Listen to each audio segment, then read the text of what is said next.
Hey, what's up guys? This is Anthony from Anthony's Customs, and for this review we are looking at the Nendoroid KIRBY. I never expected to buy a Nendoroid, but when I saw that KIRBY was coming out, and we haven't heard anything about an actual KIRBY figure to go with our Smash collection, this was the next best option and I had to pick it up. So he is going to be a little bit smaller than your standard action figure, but he will probably suffice if you're trying to build a Smash collection or if you just really like KIRBY. I'm very pleased with this figure overall, but there are some issues that we need to talk about, so let's get him off the stand and take a closer look. This little guy stands only about 6.5 centimeters tall, which makes him just about a little over 2.5 inches, so he's definitely not very large, but it's KIRBY, so he doesn't have to be huge. Like I said, he's technically out of scale with the other Figmas and SH Figuarts figures and anybody else you want to put in a Smash collection, but he'll do. He's definitely good enough. Now, you might have noticed as I was just holding him, I moved his parts around, and that's because he's magnetic. Now, there was a KIRBY a long time ago that was all magnetic, and it was a really cool figure, and it's highly sought after, and it costs a fortune to locate and to find and to buy. So this is a really nice alternative to that. It's a little smaller, but really well executed, and I like the way they handled the magnets on this guy. He's coated entirely in this really soft kind of silicone. Now, I don't know if that's technically silicone, but it feels like some of those phones or phone covers that have that kind of a... It's not really fuzzy or soft, but it kind of feels like those things, and that's what he's made out of, and that should prevent scratches for the most part. Now, if you're not careful, you could have some issues, but I think you shouldn't have too much trouble if you handle the figure properly. The way they've done this is you have the magnets in there, but there's a coating on the edge that's the same as on the outside, so it's a fairly smooth connection, and there's really nothing to scratch, so you should be okay. I wouldn't suggest rubbing the parts over the painted bits, because even though they're technically in that coating also, you could cause some issues. So just use a little bit of caution and you should be okay. So let's look at the accessories we have, and I think we should probably start off with the faces. So the first face we have is obviously the standard kind of neutral, happy face. Next one we have is this one, which is his angry face. And then we have this one, which is his he's just sucked something in face. And then we have this one, which is the face that should preclude, I don't know, go before the other face, which is when he's doing his attack. That sucks things into his mouth. So we have those. And how all of these work is you just kind of put them on the body and twist. So I'll show you that right now. We move the arms and feet back. You can see that center seam.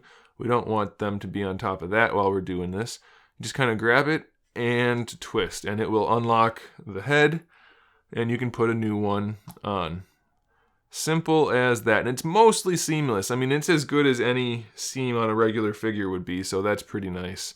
And then you have his new head, and you can pose him however you want to. Pretty seamless, no pun intended. I like the way they did that. They executed it pretty well. Other accessories include an alternate hand or arm, and this can go on either side, obviously. You can just pop this one off if you can grab it. It's a little tricky sometimes, but we'll just slide it back for the sake of the video. And then you can put the, there it goes. You can put the arm on either side, and it's got this little donut cut out of it, and that will allow you to use his other accessories. So we have a sword, and the sword has the opposite shape in there. So you can just put that in, and it's a nice snug fit, and then he can hold the sword, and you can pose him in different ways with that. Now, I would have liked if they had another hand that had the peg hole on the end, so that he could have the sword kind of facing out like that. That would have been cool, but we don't have that option, unfortunately. You can kind of mimic it by putting the arm back like that, which is okay, but it would definitely have looked better to just have an arm up front that held the sword out to the side. Not a huge deal, but it is something to note. So we have the sword, and then we also have the wand. And that works just the same way. And the wand has a nice glossy finish up here, and then flat stripes, and this was all metallic. So they executed nicely. It's a very well done figure. I'm very pleased with that. But there's still more. There's still more accessories. So let's get rid of that. Let's put this hand back on. And so the other accessory, one of them, is the hat. We have this hat, which of course you can put on in any direction you want to. I would suggest popping it off before rotating it, but you get the hat, and that's pretty cool. Nicely executed, all flat paint. Nothing has the fuzzy, soft sculpt or coating than the figure, or other than the figure. These are all just regular painted accessories, but they're all magnetic, so you can pop those on however you want, and you are good to go. Then the last one, the last actual accessory, is the fire hat or crown or whatever it's called, I don't know. And this is all translucent plastic with painting on it, and this is all metallic paint, so that looks really cool. Very nicely done. And then we also get a fireball, of course, to go with him. And with that, you will need this. And what this is the display stand. Where's the other part of the display stand? I'll cut that in a separate part of the video. We get this display stand, which might be common for the Figma, or not Figmas, for the Nendoroids. I'm not sure because I don't have any other ones, but it's riddled with holes, which isn't the best looking stand.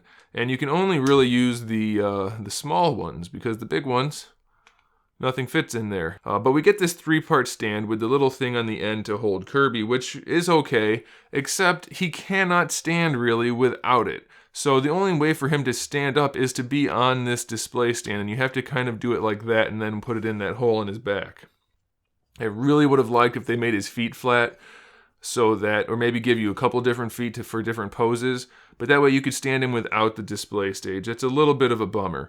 Now, what the other display stand does is it pegs in and it can hold his fire up in front of him. There's a little hole in the flame, and then you can peg that in and hold that up. And I'll just show you in the end of the video. It's just a little tiny one of these, basically. So it's a cool little figure. It might be a little bit expensive for the size, but it's really well executed, and I'm very pleased with the magnetic, I guess, accessories or limbs, whatever you want to call it. So that's good. The only real downside to this figure, other than those other things that I wish he included, but those aren't really downsides, is that because of this coating, every once in a while you will see a spot on him. Let's see if I can find one. Maybe not on this head. On this head there's one. You can see right here. Hopefully you can see it. It's really faint. Maybe you can't. Yeah, I think you can see those. There's a little black spot there and a blue one there. And then on one of the other heads, this one's got a few smudges and spots going around. It's really hard to show up on camera because they're faint, because they're under the coating, but those are there permanently. You can't do anything about it. One of them, now I can't find it now on camera, of course. There's a big blue spot right there. Those are there permanently, so that's kind of a bummer. Now, if this was solid plastic, you might be able to get rid of those. Since it's coated, you can't. It's not a huge deal, but it's something to be aware of, especially if you get something like grease on your hand or paint or ink or something and then touch the figure. You're screwed. So don't do that. Be extra careful when handling this guy, and you should be just fine. I do recommend it. It's really fun to have. It's a really cool figure. It's not perfect, but I do recommend it. So there you go, guys. Thanks for watching. Make sure you subscribe to the channel so you can see my upcoming figure reviews, custom figures, and other good stuff. And in the meantime, keep collecting.